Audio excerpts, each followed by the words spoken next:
Rainy Sunday morning here in New York City. It's been crazy weather for the past week all across the country. Yeah, and you never know what you're going to wake up to. Big nor'easter heading up north, and Rick will give us an update on that. Abby Huntsman back from suffering from the flu. She's still kind of, whatever. And we've been asking for She's here, but she's like, whatever. Well, some stuff's still going on up there. we have a bunch of people have been writing in all morning with some home remedies. We've been asking you to send in to help out Abby a little bit. Mike in Brooklyn says olive leaf extract. Oh, I haven't heard of that. Now, I don't know, do you just rub that or do you drink it? We got to get some more. Yeah, well, Stephanie, our producer, says every morning of the year, she takes a shot of apple cider vinegar. She says she hasn't been sick yet this year. I take a shot every morning, too. You got to try this during the show. We got to get this in here, Pete. Julie writes this, old family recipe, equal parts whiskey, honey, and a fresh squeezed lemon. Can we get her some whiskey for the rest of the show? Idea. Yeah, we'll do that for the rest of the show. And please keep sending them in. It is great to be back here. I am feeling better. A little mucus still there, but we're all good this morning. Thank you for sharing that. I wasn't going to say it. I'm glad you did. But let's talk about this morning because President Trump up early and tweeting about a bunch of different things. One of the things, though, on his mind is about illegal immigration. And we've seen a bunch of different news reports over the past few days about illegal immigration crackdowns. And he tweeted this. Yeah, just from a bit ago. Go ahead. Just from this morning, he said the crackdown on illegal criminals is merely the keeping of my campaign promise. Gang members, drug dealers, and others are being removed. Pete, exactly to the point you were mentioning last hour. Yeah, I mean, he said he was going to do it. There are laws on the book that allow him to do it that he doesn't have to pass or write, but just haven't been enforced because Barack Obama decided not to enforce them. He said criminals, drug dealers, others, they're out under my administration, and talking to ICE agents and others, they're grateful to have the opportunity to finally make these arrests. They're not wide, new, sweeping raids. They've been planned for a long time, but they're being impugned to something else. Right, they're being sort of vilified. It almost looks like these big drag nets are being unfolded right now. Yeah. And here, if you watch the nightly newscast over the past 48 hours, here's what you would have seen. Immigration raids, some communities on edge after a string of deportation raids in at least 6 states. More than 16 million people in this country live in a household with at least one undocumented immigrant. Families of undocumented immigrants say they are now living in fear. In Texas, video on social media showing a man being detained by an ICE agent in front of a fast food restaurant sends a chilling message. We're following breaking news, an enforcement surge in undocumented immigrant arrests. Targeted raids, rounding up hundreds of foreign nationals. Is the new administration behind the latest crackdown? A stern warning to all 11 million undocumented living in the United States, most of them law-abiding and paying taxes and working, that they're no longer safe to stay here. Now, so that's what you would have seen on the nightly newscast. No wonder people are living in fear. If this is all you watch in the mainstream media, you're... Of course. But I don't recall seeing the same level of scrutiny during the Obama administration. And if we have some facts, let's deal in facts this morning. President Obama, more people, illegals, were deported under President Obama than any president in history, almost double what George W. Bush and Bill Clinton did. He was called the deporter-in-chief. Deporter-in-chief. Remember that? So these where were those newscasts, though? Exactly. Where were those newscasts? Those raids? You listen to the voices on that. It's all raids. There's raids everywhere. And it's always undocumented immigrants. Language is powerful.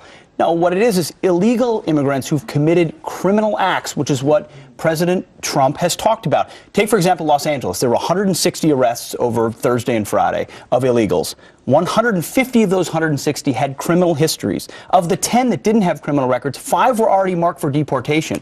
And only 5 who were arrested would have not been arrested under Barack Obama. These are policies that existed under Obama that he never enforced in many cases. Donald Trump is. They're not dragnet, jackboot raids in the middle of the night. These aren't kids being pulled out of their parents' arms. These are criminals who have been in our country illegally, who he vowed in the campaign he would send home. Well, I was just going to say, going back to the tweet that we just read from President Donald Trump that he tweeted this morning, this is exactly what he campaigned on. He said, when I get into office, this is going to be one of my the first things I'm going to do. Yeah. He has done that, so I feel like every weekend we're here talking about mainstream media almost being up in arms about things that he is doing as president, when he's told us a number of times now this is what he was going to do. We have to be the counterbalance to that. These raids were happening under President Obama at a rate unlike anything we've ever seen in American history under President Obama.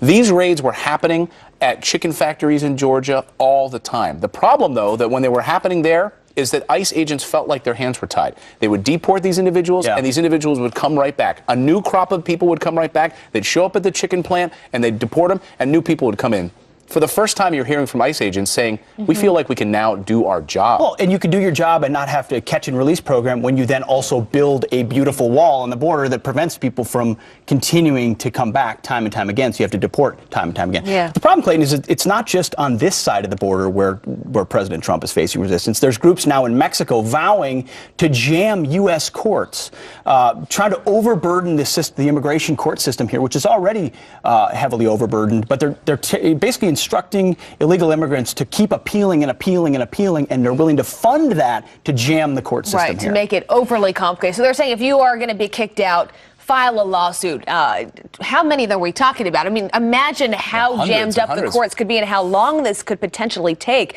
So that's all going on, Clayton, at the very same time. Right, and what does it say about Mexico? Yes. Right, that they don't want their own citizens. I mean, we're going to help you stay out. Right, stay out. We're going to clog the court system in the United States. We're going to make it intractable. It's just going to be a pain. All of these judges are going to have piles of papers on their desk, and they're not going to be able to get any work done. Right. You know, there's a disconnect. I mean, obviously we saw that. But it goes back to just law and order in this country, and you know, we have gone around the country and talked to people throughout this election process, and one of the biggest issues for so many of them is they want law and order restored to this country again, and that was one of his biggest things on the campaign trail, and that's what he's doing. And sorry, I didn't mean to cut you off. I mean, that's what people love about President Trump, too. You know he's going to say, that's not okay. Why is a foreign country or a group from a foreign country dictating to our courts, spending money to clog our court system when we're just trying to maintain the rule of law? President Obama would never have done that. You can conceive of President Trump saying, no, we're going to cut that off, too. And we're going to pay for the wall. And you wouldn't conceive of this, that President Trump may actually agree with one Democrat this morning. That he may actually say, yes, I agree with this individual. I'm not going to put words in his mouth, but I have to think that when he watched last night some of the comments from Randall Buckley, who was at the DNC event last night when he was sitting there on the row along with Jammu Green. Running for the new chairman. And he told the rest of his compatriots, he said, grow up, you were out of touch, listen. Telling the voters that, oh, our opponent is offensive. When you're worrying about your damn paycheck, you're worrying about your job, you're worrying about where you're going to live, if your kids are ever going to go to school, they don't really give a crap about if the president is an insult dog. The reality is, we did not offer a positive message to anyone that I'm related to. We did not offer a message to my neighbors. We did not offer a message to the people in Indiana or Ohio or Pennsylvania or Kentucky. What we did is we said, how offensive. Grow up. That's not reality for most of America. Wow, that was really, really powerful. And for the first time, you're hearing someone that wants to take on this role of leading the Democratic Party say, with the protests and just making it so difficult for anything to happen in Washington, let's focus on the American people again. Let's get back to the root of the problem, why we are not winning elections and jobs, most importantly. How did we lose Western Pennsylvania? Right. You know, blue state for many, many years. How did we lose that state? How did we lose these other, West Virginia, which voted for Bill Clinton? How do we lose it so badly? Yeah. You know, having those messages resonate once again for the American people and the Democratic Party. He might be on the right track. You wonder, though, if they will listen. You heard some applause You wonder if he will actually be voted in to lead that party. Because you see a couple things going on. You're right. You see that message, but then you also see Senator Elizabeth Warren and Bernie Sanders and others that are wanting to push the party so far to the left and so progressive. There seems to be a disconnect there. So this candidate forum was in Baltimore last night. About 10 candidates there. This particular candidate, who's the former chairman of, I believe, the New Hampshire Democratic Party, is one of the candidates running. He voices this very common sense message that a lot of us have been waiting and thinking they would eventually say. But from what I understand and seeing some of the other speeches, the other 9 aren't singing that tune. No. It's anger, it's vitriol, it's Trump is the devil, and Elizabeth Warren is our standard bearer, which leads you to believe that might be the kind of inconvenient message that they need to hear, but it'll be surprising if the Democrat Party actually chooses that as their path. Instead, it's going to be, here's why Donald Trump is so bad. Because we're not hearing that from even Chuck Schumer. Of course, yeah. You know, and they all have a say in who will end up taking over the party. Boy, these midterms are going to be interesting. Fascinating. 2 years. You've got 10 senators that are running in states that were won by Donald Trump, which has made the politics in D.C. so fascinating to watch over the past few weeks. Yeah, 2018 is going to be a tough year for Democratic senators because it was 2012, which was a wave election for them, and they've got to now defend seats in Republican states. So we'll see. He'll decline. Politics. We've got some other headlines to get to this morning, starting with a Fox News alert. And President Trump holding a late evening press conference as North Korea launches its first ballistic missiles since he took office. Japanese Prime Minister Shinzo Abe and President Trump unifying to condemn the act of aggression. I just want everybody to understand and fully know that the United States of America stands behind Japan, its great ally, 100%. Press conference coming after the two First families spent the weekend at the president's Mar-a-Lago resort playing golf and touring Palm Beach. And a United Airlines pilot is removed from her plane after going on a bizarre rant. Passengers on the flight from Austin to San Francisco explained just how weird it got. Take a listen. She was venting. She mentioned her divorce. She started off by saying that she had not voted for either Trump or Clinton because they're a bunch of liars. Several passengers leaving the plane, including this man tweeting, "So y'all, I'm shaking right now. I just left my United flight 455 because the captain demonstrated that she was not mentally in a safe space." 20 passengers would get off the flight before a different pilot would take over. The airline is now being investigated. And Obamacare is still a hot-button issue around the country, especially to voters of the losing party. Listen to this as angry leftists drown out a Republican congressman at a Florida town hall. Anyone over the age of 74 has to go before what is effectively a death penalty.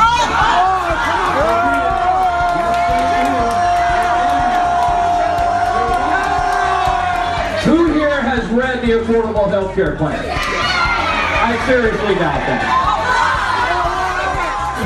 I seriously doubt it. Well, as you can see there, Democrats getting more agitated as the Trump administration advances its goal of repealing and replacing President Obama's signature legislation.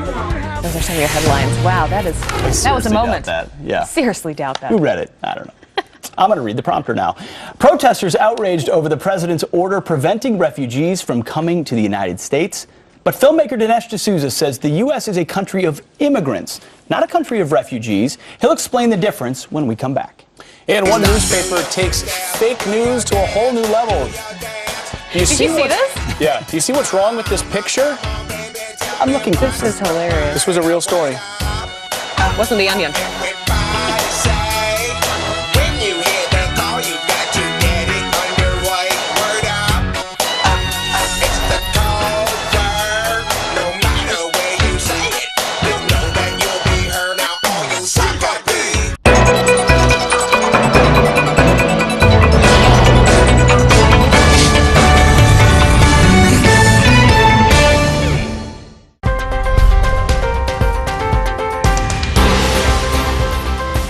Researchers from Johns Hopkins Kimmel Cancer Center in Baltimore say that genetic mutations that randomly crop up as our stem cells divide are what they call the major contributors to cancer overall, trumping hereditary or external environmental factors in most cases. It was a bit of a math equation to come up with the bad luck theory. The team of researchers analyzed published scientific papers, taking a look at the number of stem cells and the rate of stem cell division among 31 tissue types, excluding breast and prostate cancer. Then they compared the total number of lifetime stem cell divisions in each tissue against a person's lifetime risk of developing cancer in that tissue here in the U.S. The conclusion? Only 1/3 of cancer risk within the tissues examined can be blamed on hereditary or environmental factors, like smoking, which makes 2/3 of cancer risk coming from random mutations in DNA. Before you think you have a free pass to go out and smoke, drink, and tan all you want, the authors of the study say this new information doesn't mean people should go wild with poor lifestyle choices. One assistant professor of oncology at Johns Hopkins adding that he hopes that the findings will instead prompt more emphasis on early detection of cancers that can't be significantly curbed by lifestyle changes alone, saying that cancers of the lung, skin, and other tissues are clearly tied to factors like sun exposure and smoking, and that people should still remain vigilant about quitting or cutting back these behaviors. Other medical experts say this new research is certainly intriguing, but have concerns that the study was weakened by the lack of data on breast and prostate cancer. In New York, Laura Engel, Fox News.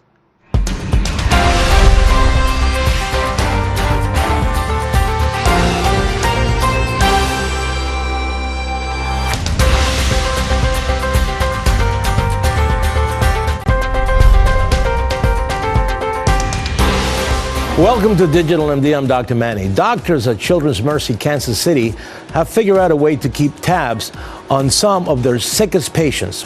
It's with an app. Doctors there have developed CHAMP, which stands for Cardiac High Acuity Monitoring Program. The idea is to keep track of their single ventricle heart defect patients in real time. There are 3,000 children in the U.S. with this type of defect, and it requires several surgeries to repair. In the past, patients were monitored with paper records that parents kept track of. The CHAMP app can measure oxygen saturation levels, record weight, keep feeding logs, and take 15-second videos of the patient's breathing patterns.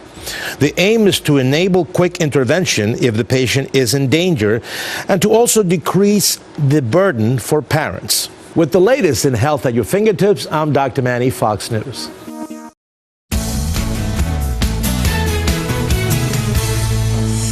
In opposing President Trump's executive order on immigration, many protesters voiced a common phrase. We are a nation of immigrants, and this is really to create more division. We're Americans. We're a nation of immigrants. I just feel like America's like a nation of immigrants, and refugees have played such a role in supporting our economy. America is, of course, a nation of citizens, most of which are legal immigrants, not necessarily refugees. So why do we conflate the two phrases, immigrants and refugees? Well, here to discuss is conservative filmmaker Dinesh D'Souza. Dinesh, this may feel like a small thing, but it isn't. There's a big difference between why an immigrant, legal or otherwise, may want to come to America vis-a-vis a refugee. Break this down for us a little bit. Well, America is a nation of immigrants. We're not a nation of refugees, and there's a critical difference between the two. An immigrant is somebody who has made a decision of the will to choose America. Immigrants want to come to this country because they believe in America. They want the kind of life that America makes possible. Now, if you think about what a refugee is someone who just wants to get away from some problem, a civil war, a famine, something that's going on in his or her own country. So the difference can be summarized as that the immigrant wants to come here, the refugee simply wants to get out of there. Now, does that help speak to what President Trump has talked about when he talks about allegiance, about loving your country? You can assume an immigrant coming here is seeking something, a better a refugee who may be fleeing something else, but they're bringing with them a different perspective that may not necessarily mean allegiance to the country they're coming to. I think that's true. I also think it's much more difficult to vet refugees than immigrants because if you think about it, an immigrant is typically coming from a settled community. They have neighbors, they have documents, they have references, so you can check them out. A refugee is a displaced person, typically uprooted from their home, from their family, and so as a result, it's much more difficult to figure out who that person is and whether or not they pose an actual threat when they come to this country. Dinesh, if you can, I know in some cases refugees are assigned or based on preference. I know for an interpreter in Iraq that I served with would come to America specifically, but are most refugees placed just where they're able to go, or do they get a choice in that process?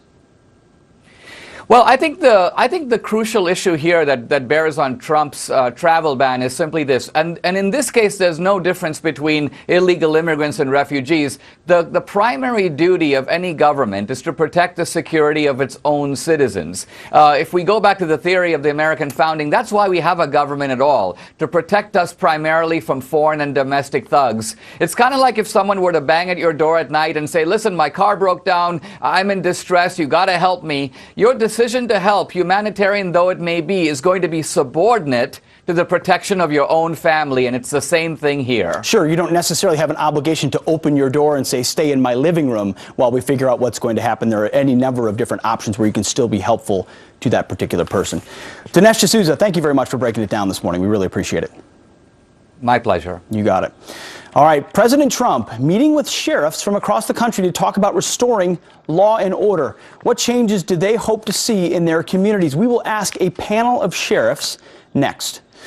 And America can rest easy. Our nation's newly minted top and most influential diplomat, Lindsay Lohan, has got a backup plan if she can't solve the refugee crisis immediately. There's always the blockbuster Mean Girls 2, or as Clayton says, Herbie. When you see a ship go sailing, when you feel your heart is breaking, hold on tight to your dream. Tonight, the No Spin Zone meets Watters World, a powerful interview with Bill O'Reilly. Then, see you in court. Judge Pirro goes inside the travel ban battle.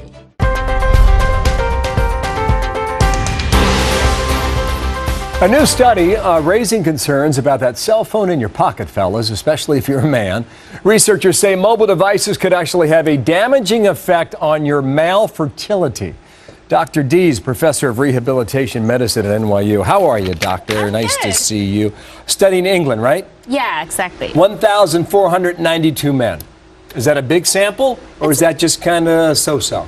It's a pretty big sample. I mean, they compiled the research that they've collected from previous studies, so it's pretty reliable that way. And what did they conclude based on that research? Well, they found an association between cell phone use or location and infertility, like whether the sperm is actually able to function. Can it reach the egg? Is it alive? How much is there? So they found that, but they can't say for sure that cell phone usage actually causes infertility. Okay, now you said location. What do you mean location? Where the phone is? Exactly. So if someone keeps their cell phone in their pocket, I mean, there are a couple things that can happen. So first of all, if it's hot, you know, cell phones get hot as you use them more, that can actually cause some damage because the temperature can affect sperm, the quality itself. You're talking about the temperature of the phone. Exactly. Whether the phone heats up because you're using it. Exactly. Haven't they been doing this before? I thought they've been studying this for a while. Well, they have, but they didn't have enough data in the past to be able to make a firm conclusion. So in this case, you know, if the heat actually makes a difference, then you have to think about other things too, like laptops. So if people use their laptops in their lap and the laptop is warm, that also can cause the same problem. Are you convinced by this study, or are you like, hey, you know, I need a little more information? Well, I need a little more information. I think for people who are already struggling with infertility, this is important. It's something to consider. It's pretty easy to move the cell phone from your jacket to your coat or to do things like that.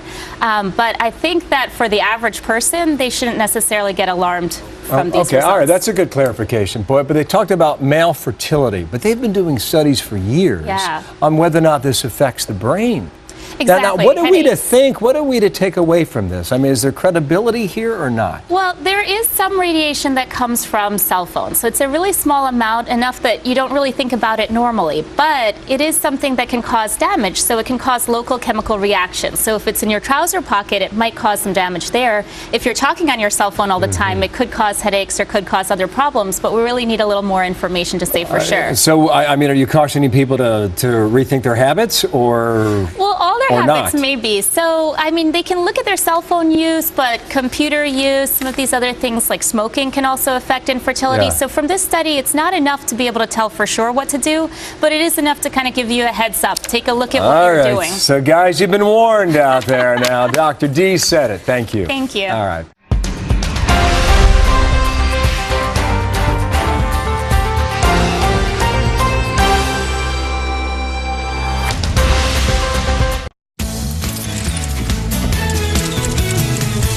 We are back with some quick show business headlines. Hollywood never shy about giving their political opinions. When the powerful use their position to bully others, we all lose. Everyone in airports that belong in my America. Any money they have to spare, please donate to the ACLU. And now, longtime Grammy producer Ken Ehrlich wants musicians to get political at tonight's award show, telling Variety magazine, quote, "One of the tenets of our show is artistic freedom. The great acceptance speeches are ones that have a point of view and are more personal." Okay. And America's favorite diplomat may have to return to making the movies. Being with the Plastics was like being famous. People looked at you all the time, and everybody just knew stuff about you. New girl? Clayton, are you listening? Lindsay Lohan now pitching ideas for a Mean Girls sequel, a backup plan in case the Trump administration ignores her offer to help solve the Syrian refugee crisis. Oh, it's about time. Thank you, Abby. Solving our problems. Well, this week, President Trump met with sheriffs from across the country to discuss restoring law and order and keeping our country safe. So what changes do they hope to see in their communities? We are lucky enough this morning to have some of those sheriffs who were in the room with us. We have Sheriff Carolyn Welsh of Chester County, Pennsylvania, and Sheriff Richard Stanek of Hennepin County in Minnesota. Nice to see both of you this morning. Welcome to the show. Good morning. Hey, good morning. Thank you. Carolyn, I'll start with you. You were sitting right next to Mr. Trump at the meeting the other day.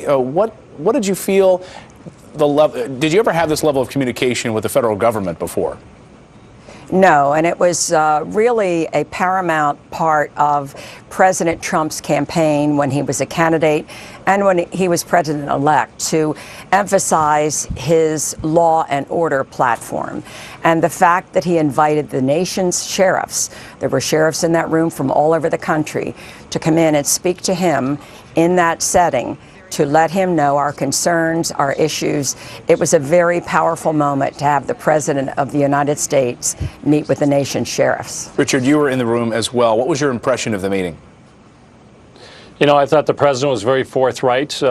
He asked all the sheriffs in the room what were important issues back in their counties and their communities back across America, and what could he do to help us. And what did you ask for? Were there things specifically that you'd like to see in your cities? Sure, I talked about two things that are important here back in Minnesota. The first was the opioid heroin overdose epidemic across this nation. I had a 31% increase last year. 144 people died in my county. And secondly was the issue of mental health in our jails and what local law enforcement is seeing and dealing with this rising problem.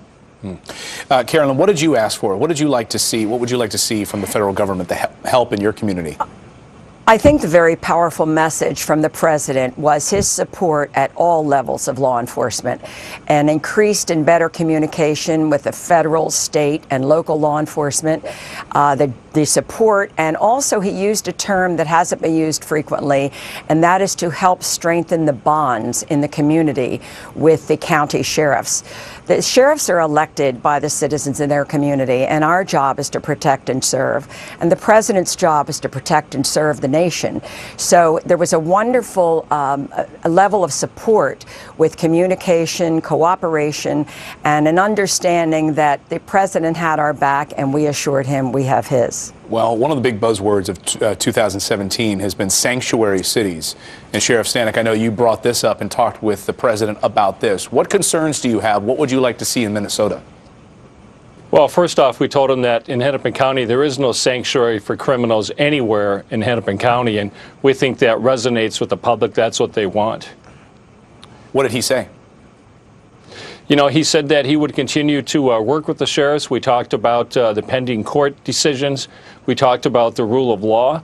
And we talked about how we might be able to work with him to both strengthen our borders as well as protect our communities with respect to this. In Pennsylvania, Carolyn, did you get the sense that the president was listening to your needs there? What about the sanctuary city, Philadelphia, those areas? What were your concerns about immigration? Absolutely. He was listening to everything we had to say. He was intent on emphasizing that he would be there to support us. And the day before we met with the president, one very powerful message was also delivered from General John Kelly, who is now Secretary of Department of Homeland Security. And that was a very strong message saying from the Department of Homeland Security and other federal agencies, we could be assured that we would have their support and their cooperation in anything we needed to do. Well, interesting meeting, and great having you both here this morning, Sheriffs Welsh and Stanek. Thanks so much for joining us this morning. Have a great rest of your weekend. Thank you for having us. You bet. All right, coming up here on the show, the Trump administration could come up with a new immigration order this week. Former UKIP leader Nigel Farage will give us his take. That's next. And one newspaper takes fake news to a whole new level. Did you see what's wrong with this picture? It was an actual story. They thought that was actually Donald Trump.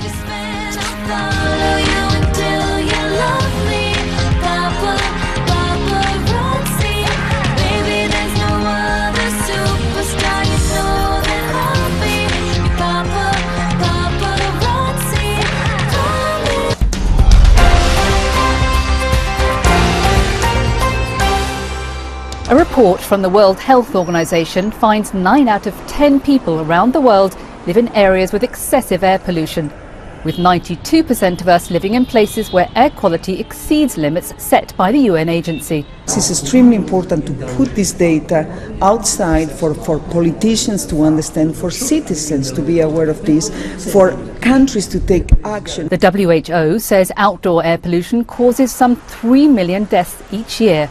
When combined with indoor air quality, that number jumps to 6.5 million annually. Nearly all of air pollution-related deaths are caused by non-communicable diseases, such as cardiovascular problems, stroke and lung cancer. These particles can go inside your lungs, they can attach to the arteries, they can block your veins, your arteries. The organisation lists inefficient modes of transportation, household fuel burning and industrial activities as major sources of air pollution. Natural occurrences such as dust storms can also play a role. Southeast Asia and the Eastern Mediterranean are among the hardest hit regions. In Europe, in North America, there have been a major effort in cleaning the air, although there is still room for improvement. The World Health Organization is launching a Breathe Life campaign meant to raise awareness of issues related to air pollution. It encourages things like walking, bike riding and energy-efficient homes to help improve air quality. In London, Kitty Logan, Fox News.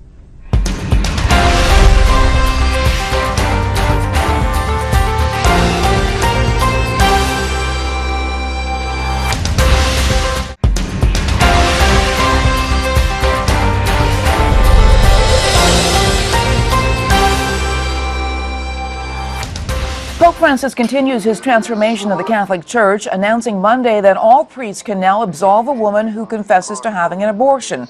And the forgiveness is not only extended to the women, but also their partners and medical staff who participated in the procedure. The sin of abortion is inclusive, so forgiveness for the sin of abortion is all-inclusive and extends to all those who are participants in this sin. The announcement continues a special exemption granted last year for the Year of Mercy, which finished Sunday, giving all priests, not just bishops, the power to absolve the sin of abortion. But the Church's overall stance on the procedure won't be changing anytime soon. The Pope staunchly reaffirming his opposition, calling abortion a grave sin which ends human life. Getting rid of babies before they are born, this horrendous crime. They get rid of them because it is better like that, because it is convenient. It is a huge responsibility. That is a grave sin, no? While the change has caused some controversy, most rank-and-file Catholics are welcoming it. Many are calling the announcement another signal of the Pope's vision for a more welcoming and inclusive Catholic Church. No human action is bigger than God's grace and mercy. And I think what he's saying here is, remember, there's always a new beginning. In the Catholic Church, those who procure or perform abortions face automatic excommunication. There's no sign Pope Francis is currently considering a change to that rule. In New York, Lauren Green, Fox News.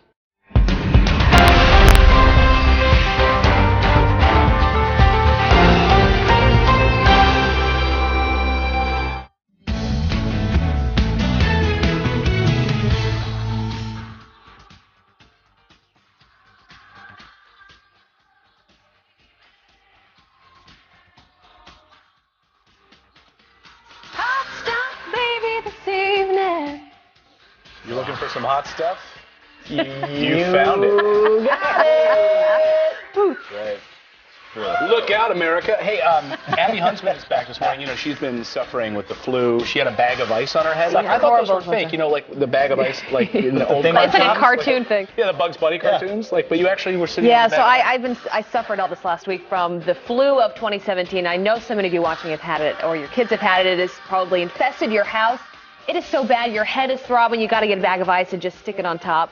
Well, it's like a monster comes in your body and just attacks you for days. That's the only way I can describe it. It's just inside. Well, we wanted to know, because everyone has some great home remedies. Can you help Abby out, please? And so Tina wrote in this morning with her home remedy. She says, recommend using essential oils. Yes, essential oils do work. Shield, peppermint, and eucalyptus. Use half a mug of steaming water and 1 drop of oil in each of these and inhale. My wife swears by this. We use this with our kids. A little peppermint oil. And the sickness goes away like that. Really? It's all natural and it works. It's great to hear these now that I'm over it. Right. Where were you? A week ago. So George wrote us this one. Sure. Eat a couple of uncooked potatoes a day. I haven't heard this one. He says, I peel, rinse, and put a little salt on them. I haven't been sick in a decade. Wow, George. George I like is onto that. something. Raw potatoes. Yeah, maybe. Who knows? It could be a thing. Mike wrote, okay, this is Mike's solution. Get in bed, put hat at bottom of bed, drink whiskey until you see 2 hats. Why did they give you that, Reed, Pete? Because that's what I do. That's what Pete does. I love that, my Mike. solution. That's a smart move. Wake up and hope you feel better tomorrow. I love that. Well, keep all of your brilliant home remedies coming this morning. I love it. We'll help At least you Abby can out. heal other 2 people hats. that are sick. That's right. 2 hats. All right, to some other headlines we want to get to this morning. Edward Snowden's lawyer is denying a bombshell report that Russia is considering sending the NSA whistleblower back to the U.S. He says Russia has no legal basis to hand over Snowden, and this comes just a day after NBC News reported that the exchange would be a, quote, gift to curry favor with President Trump. Snowden has been in Russia since 2013 after being charged here at home under the Espionage Act. We'll see how all of that plays out. And an incredible rescue caught on camera. The National Guard rescue helicopter swooping in to save an 81-year-old man from raging floodwaters. The man clinging onto a tree branch, trapped in 6 feet of water in Northern California. Authorities say that he tried driving across a flooded bridge when his vehicle stalled. Then he got trapped after trying to escape on foot.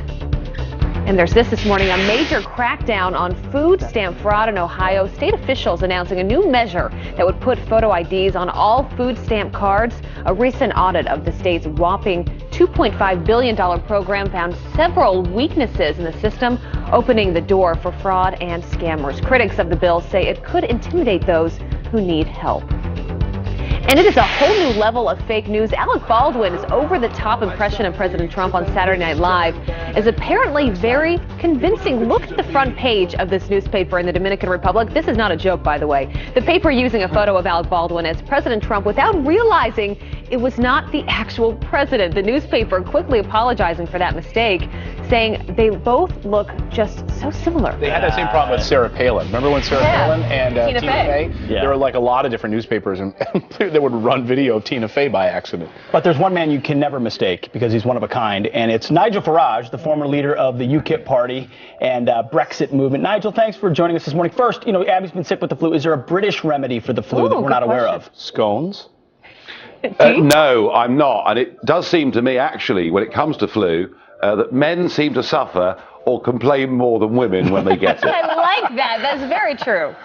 Yeah, I think you're right Let's about hope you that. two don't get it, because I'm never going to hear the end of it. Some tea and scones would help. All right, let's talk about the Trump administration this morning and a new immigration order. There have been rumblings over the past few days, Nigel, that we could see a second executive order from the Trump administration, one that would be a little tighter legally and would basically throw things right back into the courts again. Do you see that coming? Yes, I do, because I can't see the point of going on to the Supreme Court. It would just take too long. So I think there will be a redraft. I also think that what needs to be talked about is, the judges said nobody has been killed in America by anybody from those 7 countries, but there have been 72 people arrested in the USA since 9/11 from those countries on terrorism or extreme security issues. And I do think, I really do think that, draft the new order and shout from the rooftops that there are people from these countries who do pose a threat. Well, Nigel, since one of the criticisms of the original order was that it took effect immediately, and President Trump said that it had to because people would try to rush in potentially before it if they knew what countries we were temporarily putting a moratorium on. Well, news has come out, information's come out about where the refugees are coming from since the order came out. So from February 3rd to February 11th, we've got a list of countries where refugees have come from, and it's staggering. Syria, 402, Iraq, 340, Somalia, 155, Iran, 115, Sudan, 37. So is this not vindication for Mr. Trump that if you give forewarning of what you're going to do, people will attempt to take advantage of it until they can't? Well, of course that's right. But can I just advise you, be careful about using the word refugees. A refugee is somebody in fear of their life because of their race or their religion. Actually, most people that are coming from those countries, whether it's coming into Europe or coming to America, are basically economic migrants. And it's mixed in with some of those that you potentially get terrorists. So what's the difference, Nigel? I do think the word refugee gets misused. Well, what is the difference? Yeah, well, the difference is fundamental. A refugee is someone like a Jewish person in Germany or Austria. A refugee is someone like an Indian who was living in Idi Amin's Uganda. They're people who, because of who they are, because of their religion, are being persecuted. And I could perhaps cite Christians in Syria or Iraq today. Just because somebody comes from a country that's got difficulties does not make them a refugee. And you know, even the European Commission, after the millions of people that have come into Europe, even the European Commission, who encourage that, even they admit that at least 60% of those that have come to Europe are economic migrants. Well, and news this morning, too, that Angela Merkel of Germany, the chancellor, is now offering to basically pay migrants to leave Germany, money to leave. Yeah. And that's been interesting because you remember, you know, she originally said the borders are open, anyone is welcome here. Just a few months after that, then she said terrorism and ISIS is the biggest threat that Germany faces. And now, as you mentioned, she's saying, well, we will pay migrants to leave the country. Well, it's very simple, isn't it? There's an election coming up in September. The German public are furious at what was done in their name without them being asked. Last week, for the first time in many, many years, she fell behind in the opinion polls. Her Social Democrat rival is now in the lead, and she is desperate to try to undo some of the damage that she's done. But as she herself admits, ultimately, this is a voluntary scheme. She set aside £75 million to do it. Frankly, I don't think it's much more than posturing. And personally, I think what she did by unconditionally opening the doors is the worst foreign policy decision, the worst domestic decision combined of any Western leader since 1945. Well, President Trump is heading to the UK at some point this summer. We don't have an exact date on that, but he said instead of speaking to Parliament, he's actually going to hold a major rally at a UK stadium. What are your thoughts on that? Well, I was asked about this earlier in the week, and someone said to me, did I think that Trump doing a big rally in Britain for military charities was a good idea? And you know what? I think it's a fantastic idea, because Westminster, the Houses of Parliament, most of the liberal media here are not prepared to give Trump a fair hearing. I think if he goes out into Middle England and does a big rally, I think people would be very keen to listen. So I think it's a very good idea. Interesting. So speak to the sort of the Brexit crowd, just like he spoke to the folks here who are frustrated at what was happening in America. Very interesting. Absolutely. I mean, you know, you've got your East Coasts and West Coasts who were very much for Hillary, and Middle America that was very much for Trump. Well, London was for us remaining in the European Union, but the rest of England was very much for us leaving. And they're the people. They're the people, countless millions of them, who would be interested in hearing from Donald Trump. Nigel Farage live in London this morning. Great to see you. It's hard to tell how London got that idea, London fog. It's really, I can't put my finger on where that came from. Right behind over his shoulder. All right, Thanks, coming Nigel. up, is Sean Spicer's job as White House press secretary in jeopardy? One report says former Navy SEAL Carl Higbee was interviewed to replace him. Is that true? We're going to ask the man himself just ahead. Plus, a new report says the border wall would cost $21 billion. But can the president make a deal to lower that cost? We'll debate. I have to say that I am not going to pay for that wall. I am not.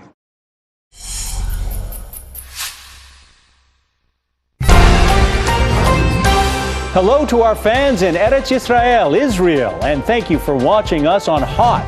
For the latest headlines, visit foxnews.com. And for all your financial news, check out foxbusiness.com.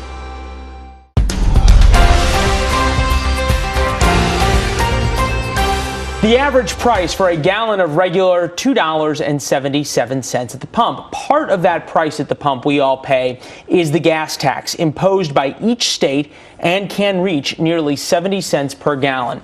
Now Oregon is kicking the wheels on a new program, becoming the first state in the country that would tax you not on the gas you buy, but the miles you drive on their roads. Dan Springer is live in Salem, Oregon as the rush hour gets underway. Hi, Dan.